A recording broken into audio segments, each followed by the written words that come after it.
आता बातमी पूजा खेडकर संदर्भातली। सेवेत रुजू होण्याआधी शाही रुबाब उघड झाला आणि पूजा खेडकर वादात सापडली। त्यानंतर IAS होण्यासाठी दिलेल्या खोट्या कागदपत्रांमुळे ती गोत्यात आली।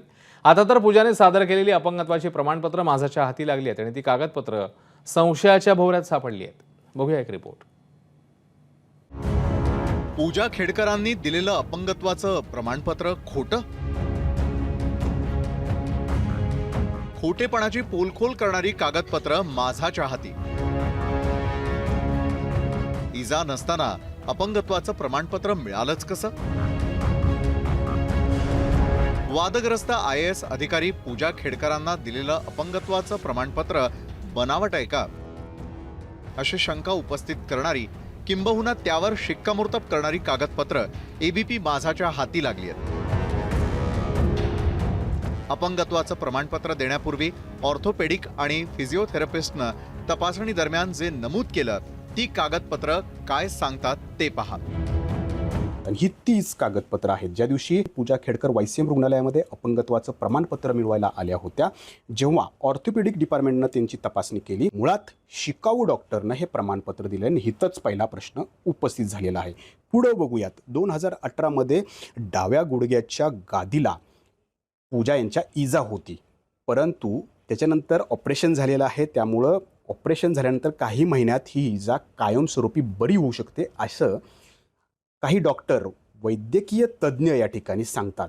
त्यामुळं हा रिपोर्ट देताना MRI रिपोर्ट घेणं गरजेचं होतं, परंतु या शिकाऊ डॉक्टरने या ठिकाणी केवळ हाताने तपासणी केली आणि त्यात म्हटलं की डाव्या गुडघ्यामध्ये इजा होऊ शकते असा पॉझिटिव्ह रिपोर्ट इथंच तातडीनं लिहून टाकला।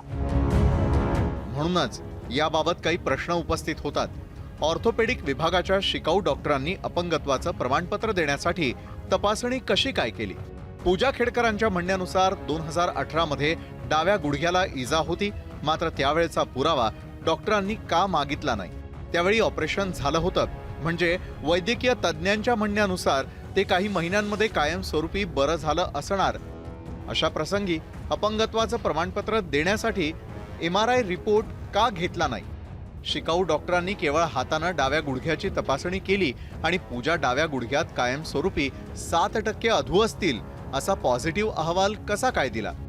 मात्र फिजिओथेरपिस्टच्या तपासणीमध्ये डाव्या गुडघ्यात कोणतीही इजा आढळली नाही, चालताना तिरका पाय पडत नाही अथवा कोणता त्रास होत असल्याचंही आढळलं नाही।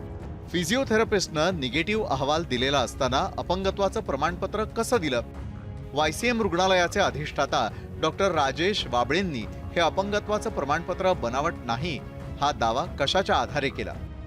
आधी सेवेत रुजू होण्याआधी केलेली मिजाज, नंतर खोटी प्रमाणपत्र दिल्याचा आरोप आणि आता अपंगत्वाची सर्टिफिकेट्स संशयाच्या भोवऱ्यात सापडल्यामुळे चौकशी आधीच नॉट रिचेबल झालेल्या पूजा खेडकर आणखी गोत्यात सापडण्याची चिन्ह आहेत। नाझिम मुल्ला, ABP माझा, पुणे।